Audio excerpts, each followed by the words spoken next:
இன்றைக்கி வந்து நம்ம இலக்கணம் பார்க்கலாம்.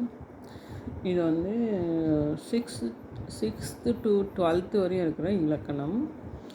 இது முக்கியமான இலக்கண பகுதிகளாக வந்து இதில் நான் தொகுத்து உங்களுக்கு வழங்கியிருக்கேன்.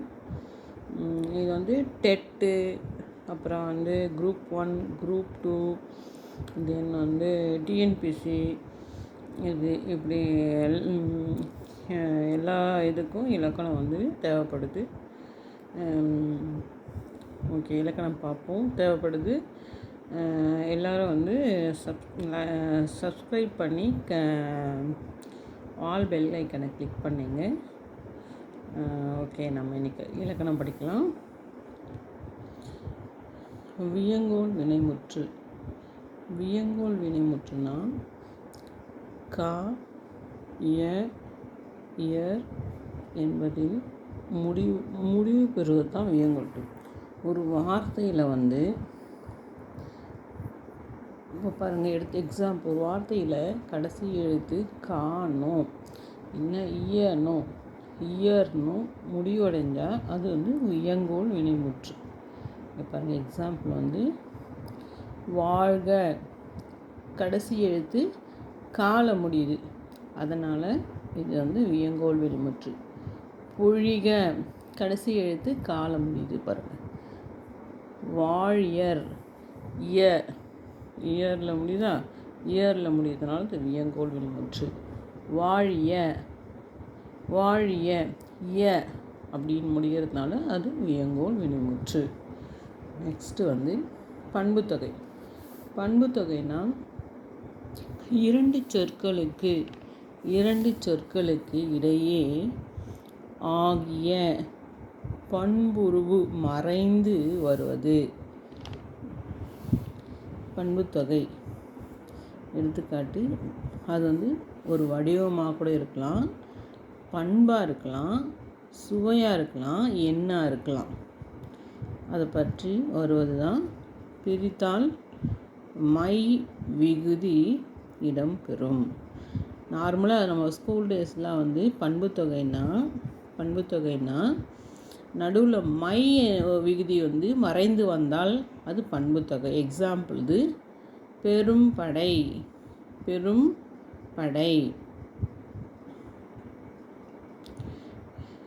இருநிதி, இருமை ப்ளஸ் நிதி,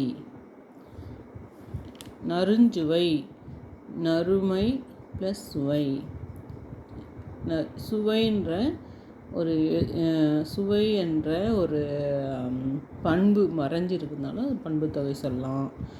இருநிதி, நிதி என்னது, ஒரு எண், அது மறைஞ்சு வந்ததுனால அதுதான். பெரும் படை அப்படி சொன்னால் ஒரு வடிவம் பண்பு அது போல் மறைஞ்சு வந்தால் அது வந்து பண்புத்தொகை. இன்னொருட்டி பார்க்கலாம் பண்புத்தொகை என்னன்னு.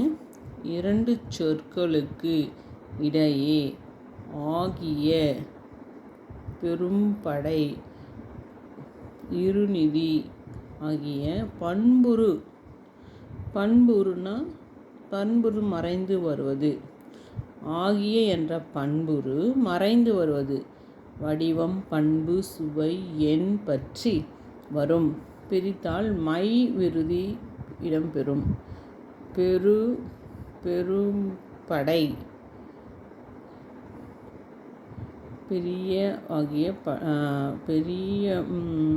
பெரும்படை, இருநிதி,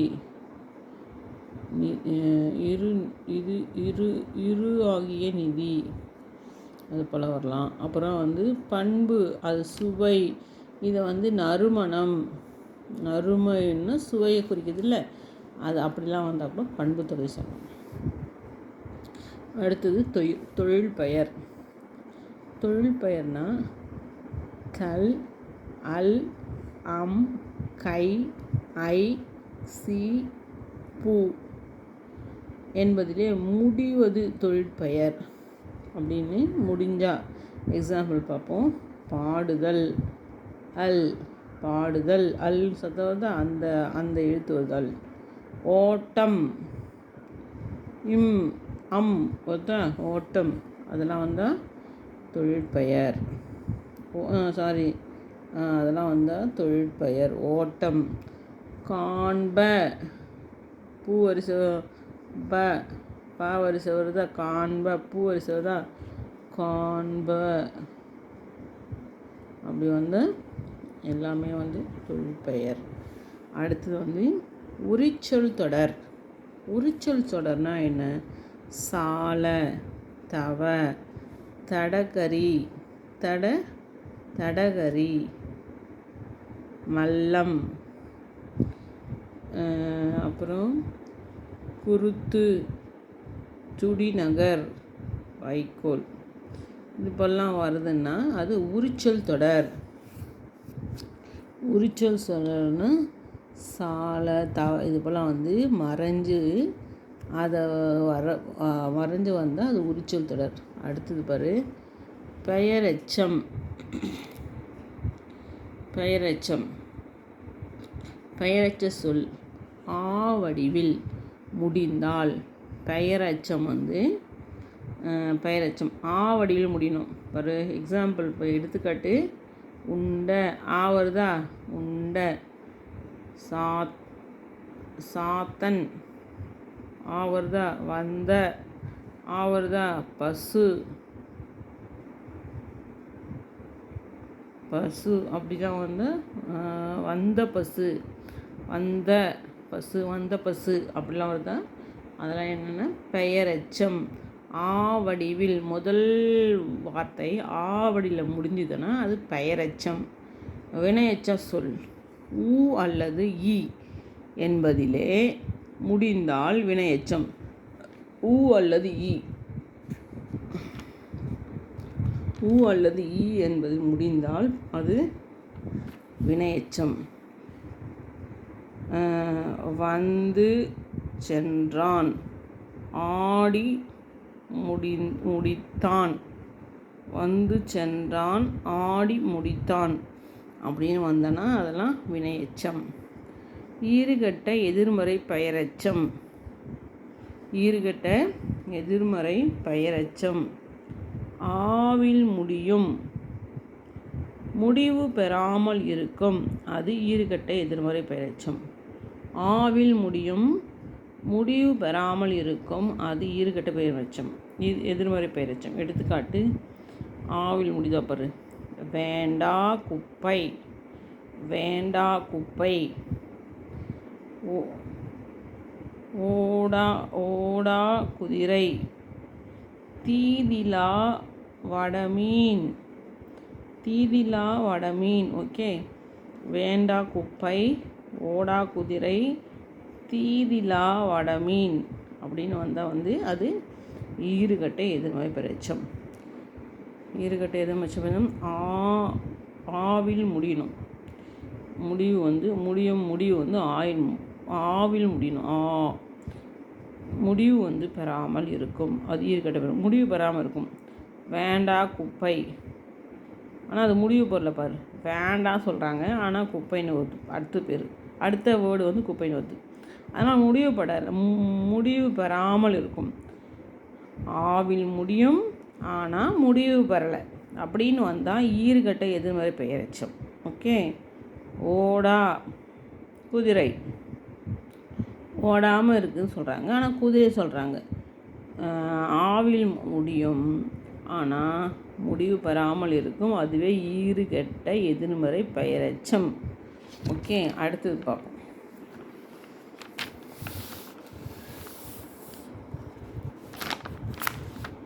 வினையால் இணையும் பெயர். வினையால் இணையும் பெயர் என்னது? வினையை செய்தவனுக்கு அடைமொழியாக வரும் வன், வர், ஆர், ஆன், அன், ஆர், ஓர் ஆகியவற்றில் முடிவது தான் வினையால் இணையும் பெயர். எடுத்துக்காட்டு, ஓடியவன், வந்தார், கொண்டோர், அப்படிலாம் வந்தால் வந்து ஓடியவன், வந்தார், கொண்டோர் அப்படிலாம் வந்தால் வந்து வினையால் அணையும் பெயர். அப்படிலாம் வந்தால் வினையால் அணையும் பெயர். இருட்டுற இரட்டை கிளவி. இரட்டை கிளவினா பாரு, இரட்டை சொல் பிரித்தால் பொருள் தராது. இரட்டை சொல் பிரித்தால் பொருள் தராது, அதுவே இரட்டை கிளவி. பிரித்தால் பொருள் தராது, அதுதான் இரட்டை கிளவி. பட பட, தக தக, சட சட, பல பல அப்படின்னு சொல்கிறதெல்லாம் இரட்டை கிளவி. இரட்டை கிளவினா இரட்டை சொல் பிரித்தால் பொருள் தராது. 2 சொல் இருக்கும், ஆனால் அதை பிரித்தா பொருள் தராது. அதை தான் நம்ம இரட்டை கிளவி சொல்கிறாங்க. அடுத்தது அடுக்கு தொடர். 2 அல்லது 3 முறை அடுக்கி வரும். 2 அல்லது 3 முறை அடுக்கி வரும். பிரித்தால் பொருள் தரும். 2 3 முறை அடுக்கி வரும், அதை பிரிச்சேன்னா பொருள் தரும். அதுதான் அடுக்கு தொடர். அதுதான் அடுக்கு தொடர். எக்ஸாம்பிள் போ போ, தீ தீ, வருக வருக. போ போ, தீ தீ, வருக வருக, அதுதான் அடுக்கு தொடர். வினைத்தொகை. வினைத்தொகைனா என்னன்னு பாருங்கள்.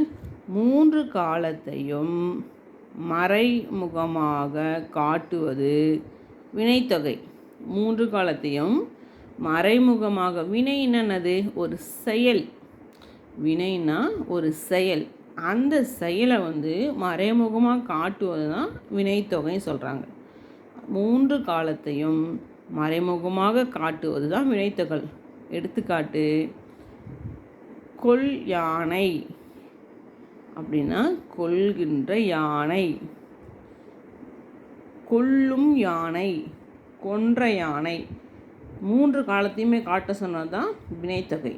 கொல் யானை, கொல்லும் யானை, கொன்ற யானை. அதே போல் குவி மொட்டு. குவி மொட்டு 3 காலத்தையும் ஒரே மாதிரி காட்டுவது தான், முகமாக காட்டுவது தான் வினைத்தொகை. அடுத்தது ஒரு பொருட்பன்மொழி.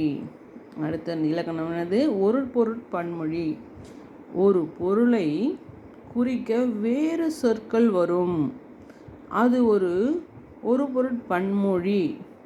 ஒரு பொருளை குறிக்க வேறு சொற்கள் வரும், அது ஒரு பொருட்பன்மொழி.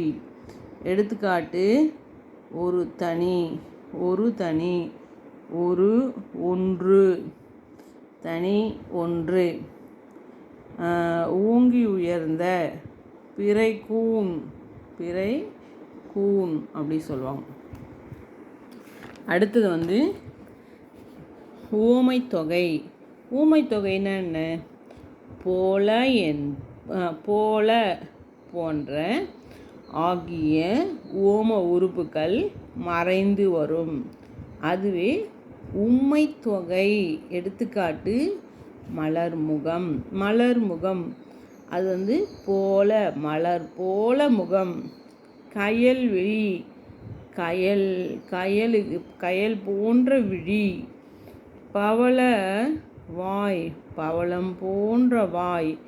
போன்ற, போல, அதெல்லாம் ஒன்று தான். போல, பவளம் போல வாய் அப்படின்னு வருது பார்த்தியா, அதெல்லாம் என்னதுன்னா உவமைத்தொகை. உவமைத்தொகை. அடுத்தது உருவகம். ஆகிய என்ற சொல்லுறுப்பு மறைந்து வரும். ஆகிய என்ற சொல்லுறுப்பு மறைந்து வரும். உவமையின் தன்மையை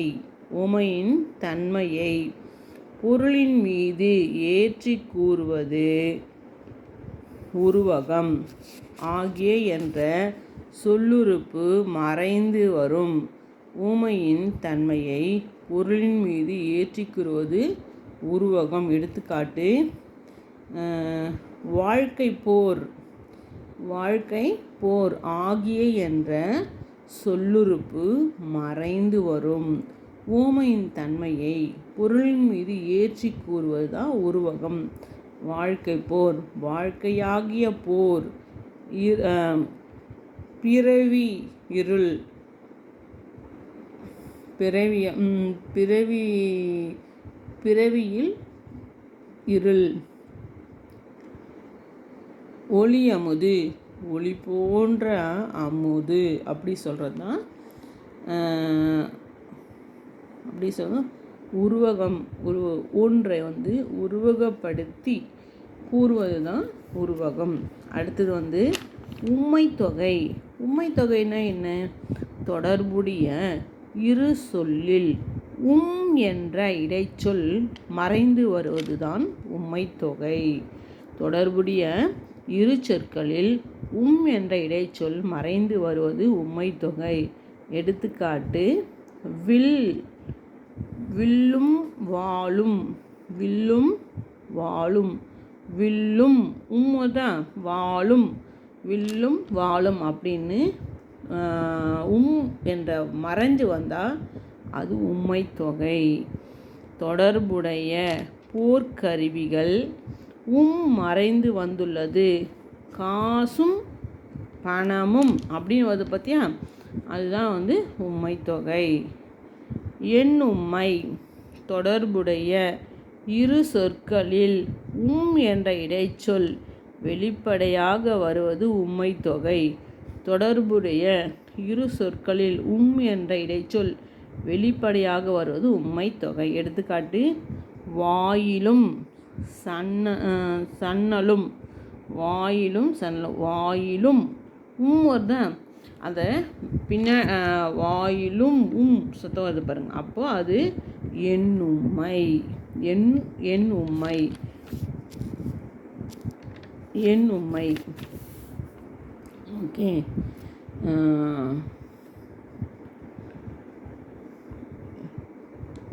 அடுத்தது சொல்லிசை அளபடை. சொல்லிசை அளபடைனா 3 மாத்திரை அளவில் வினையெச்சம் பொருளில் வரும் அளபடை. இது பொருளில் வரும் அளபடை. 3 மாத்திரை அளவில் வினையெச்சம் பொருளில் வரும் அளபடை. இது ஈ என்ற எழுத்துடன் முடியும்.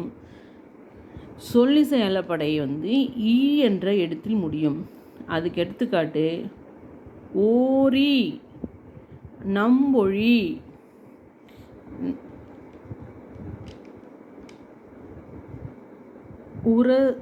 உரசையி அப்படின்னா சொல்லிசை அளபடை. என்ன அளபடை? சொல்லிசை அளபடை.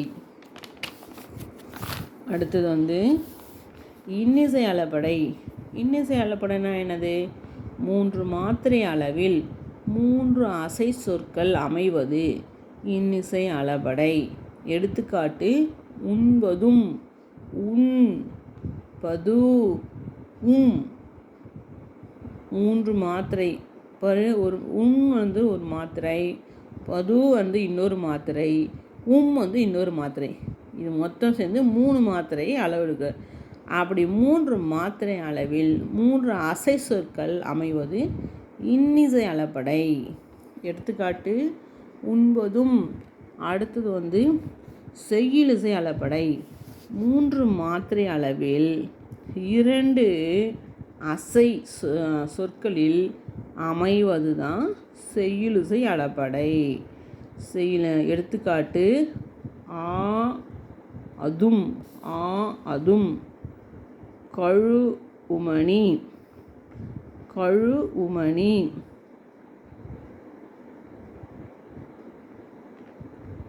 பாடா அபரை, தொழார், தொழார்.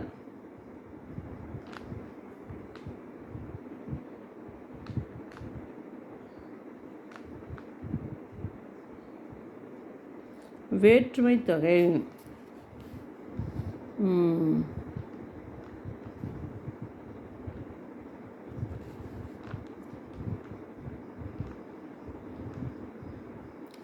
இணைந்த தொகை சொல்லை விரித்தால் இடையில் வேற்றுமை உறுப்புகளில் ஐ, ஆல், இன், கூ, அது, கண் ஏதேனும் ஒன்று மறைந்திருப்பது.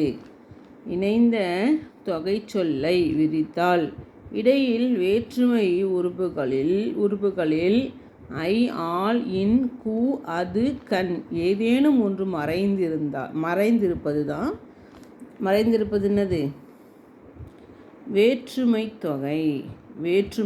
தொகை. எடுத்துக்காட்டு கூலி வேலை, கூலிக்கு வேலை, கூலிக்கு இக்கு அப்படி வருது பார்த்தியா? இங்கே ஐ, ஆல், இன், கு, அது, கண். இப்போ இங்கே என்ன மறைஞ்சு வருது? கூலிக்கு வேலை, இக்கு கூ வருது பார்த்தியா? கூ ஒளிஞ்சு கூன்ற உச்சரிப்பு வந்தால் அது வேற்றுமை தொகை. அடுத்தது அன்மொழி தொகை. அன்மொழி தொகைன்னா என்னது? ஆகுபெயர் போல் ஒரு தொகை சொல் வேறு அல்லாத ஒன்றை குறிப்பது அன்மொழி தொகை. அன்மொழி தொகைனது ஆகுபெயர் போல் ஒரு தொகை சொல் வேறு அல்லாத ஒன்றை குறிப்பது அன்மொழி தொகை. எடுத்துக்காட்டு செந்தாமரை. இது பண்பு தொகை. செந்தாமரைனா செம்மை கூட்டல் தாமரை அப்படின்னு வந்தால் பண்பு தொகை. செந்தாமரை வந்தால் இதுதான் அன்மொழி தொகை. அடுத்தது தன்மை பன்மை வினைமுற்று. அம், ஓம் என்ற விகுதியுடன் முடிவது. ஒரு எழுத்தோட கடைசியில் அம், ஓம் என்று உச்சரிப்பு முடியுமானால் அது என்ன தொகை? தன்மை பன்மை வினைமுற்று. அது என்ன தொகை? தன்மை பன்மை வினைமுற்று. அடுத்தது செய்யுள் என்னும் வாய்ப்பாடு வினைமுற்று. செய்யும் எனும் வாய்ப்பாடு வினைமுற்றுனா அது செயின் என்ற சொல்லை போன்றே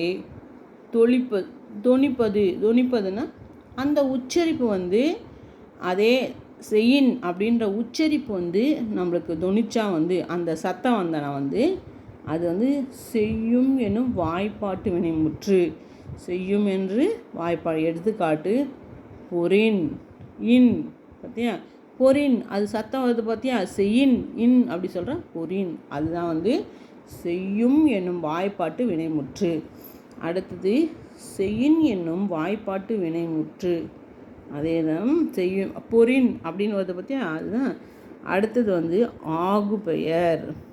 ஆகுபெயர்னா ஒன்றின் இயற்பெயர் மற்றொன்று ஆகி வருவது. ஒன்றின் இயற்பெயர் மற்றொன்றாகி வருவது தான் ஆகுபெயர். ஆகுபெயர்னா ஒன்றின் இயற்பெயர் மற்றொன்றாவது ஆகி வருவது. எடுத்துக்காட்டு உலக மக்களை குறிக்கும். ஊர் சிரித்தது. உலக மக்களை குறிக்கும். ஊர் சிரித்தது. முதல் நிலை திரிந்த தொழிற்பெயர். ஒரு தொழிற்பெயரின் விகுதி கெட்டு முதல் எழுத்தும் மாறி ஒலிப்பது. ஒரு தொழிற்பெயரின் விகுதி கெட்டு முதல் எழுத்தும் மாறி ஒலிப்பது தான். எடுத்துக்காட்டு கெடுதல், கெடு,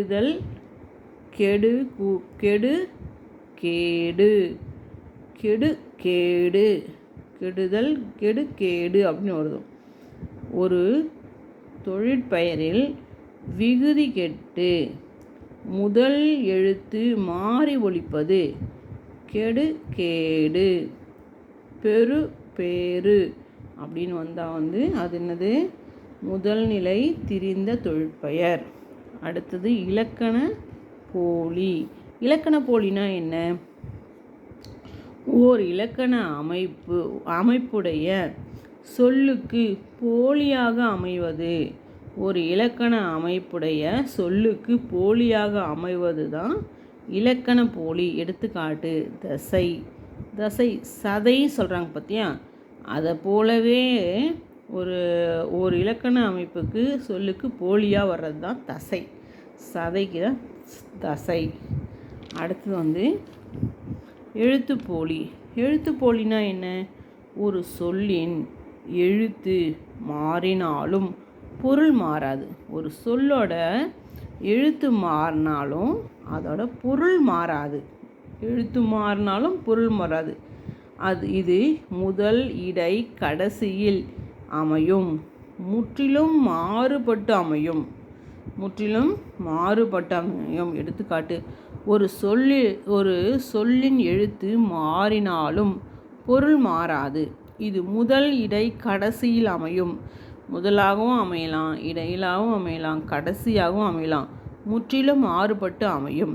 எடுத்துக்காட்டு நலன். நலன் நலம் அப்படின்னு சொல்லிட்டு. கடைப்போலி. அஞ்சு. 5 சொல்லலாம். இதுதான் முற்றுப்பொலி. நலன் இது கடைப்போலி. கடைசியாக நலன் நலம். இன்னும் இம்மா மாறி உங்களுக்கு. ஆனால் ஒரு சொல்லின் எழுத்து மாறலாம். ஆனால் பொருள் மாறாது. அதுதான் என்ன சொல்கிறாங்க, எழுத்துப்போலி. 5ன்னா கடைசி எழுத்து மாறி 5 அப்படின்னு வருதுல, முற்றுப்போலி. எழுத்துப்போலினா என்னது? ஒரு சொல்லின் எழுத்து மாறினாலும் பொருள் மாறாது. அதுதான் எழுத்துப்போலி. எழுத்துப்போலி சொல் மாறினாலும் எழுத்து மாறினாலும் அதோட பொருளும் சொல்லும் மாறாது. அதான் எழுத்துப்போலி. நெக்ஸ்ட்டு மருவும் சொல் அப்படின்னா காலப்போக்கில் மருவி மாறி வருபவை. காலப்போக்கில் மருவி மாறி வருபவை. எடுத்துக்காட்டு எந்தை, என் தந்தை. பேர். எந்தை, என் தந்தை. பேர். ஓகே. அடுத்தது இடைக்குறை விகாரம். இடையுறை விகாரம் ஒரு சொல்லின் இடையில் ஓர் எழுத்து குறைந்து மாறுபட்டாலும் ஒரு சொல்லின் இடையில் ஓர் எழுத்து குறைந்து மாறுபட்டாலும் அதே பொருளை தருவது. அதே பொருள் ஒரு இடைக்குறை விகாரம். ஒரு சொல்லின் இடையில் ஓர் எழுத்து குறைந்து மாறுபட்டாலும் அதே பொருளை தருவது தான் இடைக்குறை விகாரம். எடுத்துக்காட்டு உளம். ஒரு சொல் விடுபட்டுச்சு, இல்லு விடுபட்டுச்சு, ஆனால் உளம் உள்ளம் அப்படின்னு வருது பாரு. அதே போல் கண்ணீர். இதோட என்ன சொல்லுவாங்க, ஒரு சொல்லிலே இடையிலே ஒரு எழுத்து குறைந்து மாறுபட்டாலும் அதோட பொருள் தருவது இடைக்குறை. அடுத்தது இரு பெயரொட்டு பண்புத்தொகை. இரு சொற்களில் முதல் சொல் சிறப்பு பெயராகவும் அடுத்துள்ள சொல் பொது பெயராகவும் இருப்பது தான் இரு பெயரொட்டு பண்புத்தொகை. பண்புத்தொகை மை என்ற ஒரு எழுத்து மறைந்து வந்தால் அது பண்புத்தொகை. இரு பெயரொட்டு பண்புத்தொகைனா இரு சொற்களில் முதல் சொல் சிறப்பு பெயராகவும் அது அடுத்துள்ள சொல் பொது பெயராகவும் இருப்பது அது சிறப்பு பெயர். தமிழ் என்பது சிறப்பு பெயர், மொழி என்பது பொது பெயர். அதுதான் தமிழ் என்பது சிறப்பு பெயர், மொழி என்பது பொது பெயர். அதை தான் இரு பெயரொட்டு பண்புத்தொகைன்னு சொல்கிறாங்க. இரு பெயரொட்டு பண்பு. அதுக்கு இன்னொரு எக்ஸாம்பிள், இமய அப்படி என்பது சிறப்பு, மலை என்பது பொது பெயர். இமயமலை. தமிழ் என்பது தமிழ் சிறப்பு, மொழி என்பது பொது, எல்லாருக்கும் மொழி வந்து பொது. மொழி வந்து பேச, தன் கருத்துக்களை வந்து பதிவிட வந்து மொழி உதவுகிறது. அதே தமிழ்ன்றது சிறப்பு பெயர், அது அது ஒட்டி மொழின்ற வரதுனால அதுக்கு இன்னொரு பெயர் இரு பெயரொட்டு பண்பு தொகை. அதோட பேர் இரு பெயரொட்டு பண்பு தொகை. அடுத்தது வந்து தன்மை ஒருமை வினைமுற்று. என், ஏன் என்ற விகுதிகளுடன் முடிவது. என், என், ஏன் என்ற விகுதிகளுடன் முடிவது. கொள்வேன், ஏன் வருது பார்த்தியா, அந்த உச்சரிப்பு சவுண்டு வந்தால் தான் அதோட பெயர் தன்மை ஒருமை வினைமுற்று. தன்மை ஒருமை வினைமுற்று. கொள்வேன், கொள்வேன், வேன் வருது பாரு. ஏன் என்ற உச்சரிப்பு முடிவில் வரும் என்றால் அதோட பெயர் வந்து தன்மை ஒருமை வினைமுற்று. முற்றெச்சம். அடுத்தது கடைசியாக நம்ம பார்க்குறது முற்றெச்சம்.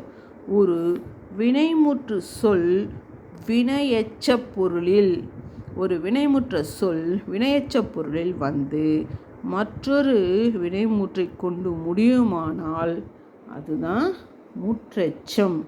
ஒரு வினைமுற்று சொல் வினையெச்ச பொருளில் வந்து மற்றொரு வினைமுற்று கொண்டு முடியுமானால் அது முற்றெச்சம். வினைமுற்று ஒரு வினை வந்து அதுக்கு ஒரு முடிவான ஒரு எச்சம் வந்து தான் முடிகிற ஒரு இது, முடிகிற எச்சம் வந்ததுன்னா வினைமுற்று கொண்டு முடியும். வினைமுற்று கொண்டு முடிகிற மாதிரி வந்தனா அது பேர் முற்றெச்சம். ஓகே, இந்த பதிவு உங்களுக்கு அனைவருக்கும் பிடிச்சிருக்குன்னு நம்புகிறோம். இனி உங்களுக்கு வந்து உங்களுக்கு வேறு எதுனா கோச்சிங் வேணும்னு நினச்சிங்கன்னா எனக்கு கமெண்ட் செக்ஷன் கமெண்ட் பண்ணுங்கள். இந்த கோச்சிங் எப்படி இருக்குதுன்னு எனக்கு கமெண்ட் செக்ஷன் கமெண்ட் பண்ணுங்கள். நன்றி, வணக்கம். இந்த இது வந்து இந்த பதிவு உங்களுக்கு பிடிச்சிருக்குன்னா சப்ஸ்கிரைப் பண்ணுங்கள், பெல் ஐக்கானை கிளிக் பண்ணுங்கள், கமெண்ட் பண்ணுங்கள். தேங்க்யூ. இந்த இலக்கணம் வந்து எப்படி இருக்குன்னு கமெண்ட் பண்ணுங்கள். அடுத்த எதனா ஒரு கிளாஸ் வேணும்னா உங்களுக்கு என்னுடைய கமெண்ட் செக்ஷனில் பதிவு பண்ணுங்கள். நான் இதே போல் உங்களுக்கு நோட்ஸ் எழுதி உங்களுக்கு நான் சொல்லித்தர முயற்சி பண்ணுறேன். தேங்க்யூ. ஓகே, அடுத்த ஒரு நல்ல பதிவில் உங்களை மீட் பண்ணுறேன். நன்றி, வணக்கம்.